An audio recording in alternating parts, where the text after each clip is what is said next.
2022년 5월 10일 선목교회 중고등부 말씀 묵상입니다. 기도합니다. 좋으신 하나님, 오늘도 말씀을 주시니 감사합니다. 말씀을 묵상하는 가운데 주님이 함께하여 주세요. 예수님의 이름으로 기도합니다. 아멘. 오늘 묵상할 말씀은 창세기 32장 21절부터 32절입니다. 그래서 야곱은 에서에게 먼저 선물을 보냈습니다. 그리고 야곱은 그날 밤 천막에서 묵었습니다. 그날 밤 야곱은 자리에서 일어나 두 아내와 두 여종과 11명의 아들을 데리고 야복강 나루를 건넜습니다. 야곱은 자기의 가족 모두와 자기의 모든 재산을 강 건너편으로 보냈습니다. 그리고 자신은 홀로 뒤에 남았습니다. 어떤 사람이 와서 밤새도록 야곱과 씨름을 했습니다. 그 사람은 야곱을 이길 수 없다는 것을 알고 야곱의 엉덩이뼈를 쳐서 엉덩이뼈를 어긋나게 만들었습니다. 그 사람이 야곱에게 말했습니다. 날이 새려고 하니 나를 놓아다오. 하지만 야곱이 말했습니다. 저에게 복을 주시지 않으면 보내드릴 수 없습니다. 그 사람이 야곱에게 말했습니다. 내 이름이 무엇이냐?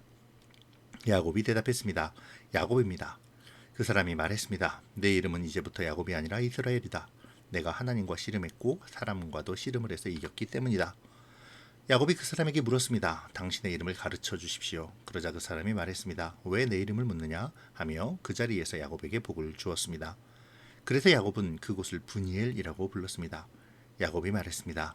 나는 하나님의 얼굴을 보고도 죽지 않고 살았다. 야곱이 그곳을 떠나려 할 때에 해가 떠올랐습니다. 야곱은 엉덩이 때문에 다리를 절뚝거렸습니다. 브니엘에서 나타난 사람이 야곱의 엉덩이뼈를 쳤기 때문에 지금도 이스라엘 사람들은 엉덩이뼈에 붙어있는 큰 힘줄을 먹지 않습니다.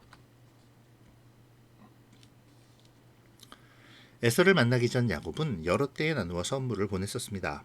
그리고 선물을 보낸 그날 밤 가족과 자신의 소유를 먼저 보내어 야복강을 건너게 하죠.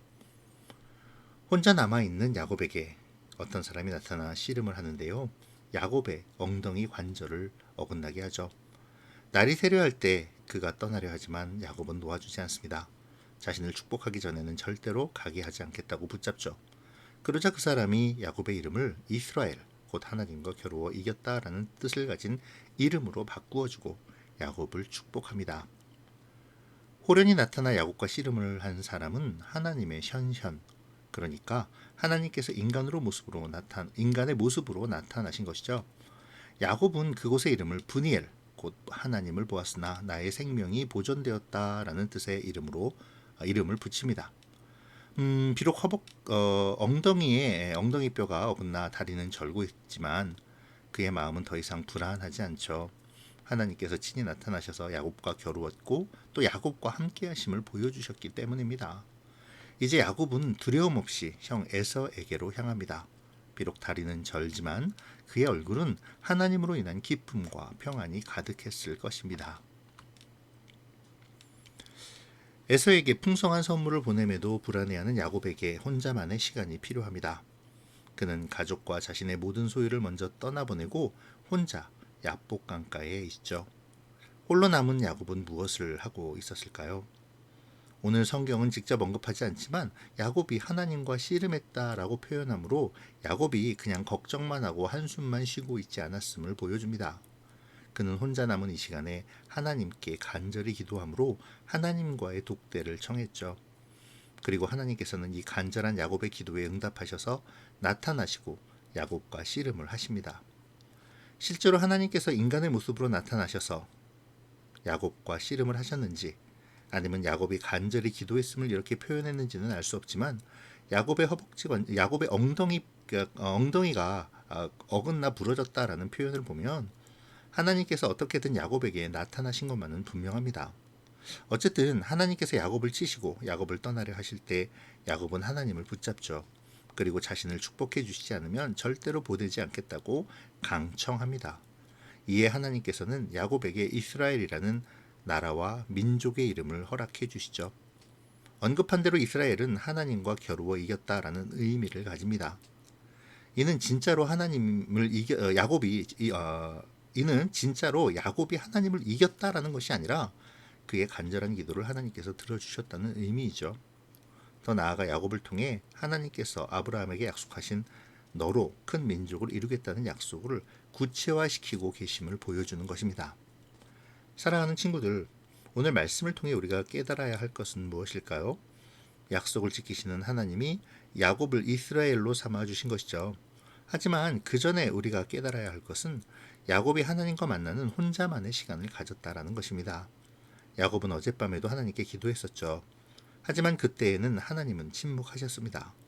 그럼에도 야곱은 오늘 밤 또다시 하나님과 만나는 혼자만의 시간을 만들었습니다. 가족을 먼저 보내고 자기 소유를 먼저 보내는 걱정이 있지만 그럼에도 야곱은 하나님을 만나고 있습니다. 그리고 하나님께 자신을 축복하기 전에는 절대로 그 자리를 벗어나지 않겠다고 간절한 태도로 기도하고 있죠. 오늘 말씀을 통해 우리는 야곱의 이 간절한 기도를 배워야 합니다. 오늘 우리도 어떤 문제에 앞서 하나님께 나아가 하나님을 만나는 시간을 만들 수 있기를 소원해야 하죠. 그러한 소중한 시간을 경험하는 우리가 되면 좋겠네요. 야곱은 오늘 이 장소를 브니엘이라고 이름 붙입니다. 자신이 하나님을 만난 곳이라는 의미인데요. 이 시간 우리도 브니엘의 장소를 만들면 좋겠습니다. 그곳이 어디든 좋습니다. 잠들기 전이든 아니면 학교에 쉬는 시간에 내 자리이든 하나님을 만나 기도하는 장소와 시간이 있어야겠습니다. 하나님은 사랑이 많으시고 신실하셔서 우리가 브니엘을 만들면 찾아와 우리를 만나주십니다. 그리고 우리를 변화시켜 주시죠. 앞으로 야곱은 에서를 만나고 화해하며 또 앞으로의 삶 속에서 하나님의 뜻을 먼저 구하는 삶으로 변화됩니다. 그리고 그 변화는 야곱을 믿음의 사람으로 만들어가죠. 오늘 야곱이 브니엘에서 하나님을 만나고 그가 용기를 갖고 두려움 없이 에서를 만나러 가는 것처럼 우리도 브니엘이 있어 하나님을 만날 수 있기를 소원합니다. 그 변화된 모습으로 믿음의 삶을 살아갈 수 있기를 축복합니다. 기도로 마칠게요. 좋으신 하나님, 오늘도 말씀을 묵상하게 하시니 감사합니다. 주님, 브니엘의 야곱처럼 어려움이 있을 때라도 하나님을 만나기를 소망하며 포기하지 않고 하나님께 구하는 기도의 사람이 되게 도와주세요. 나만의 기도의 장소 브니엘을 만들어 주님을 만나도록 인도해 주세요. 예수님의 이름으로 기도합니다. 아멘. 사랑하고 축복합니다.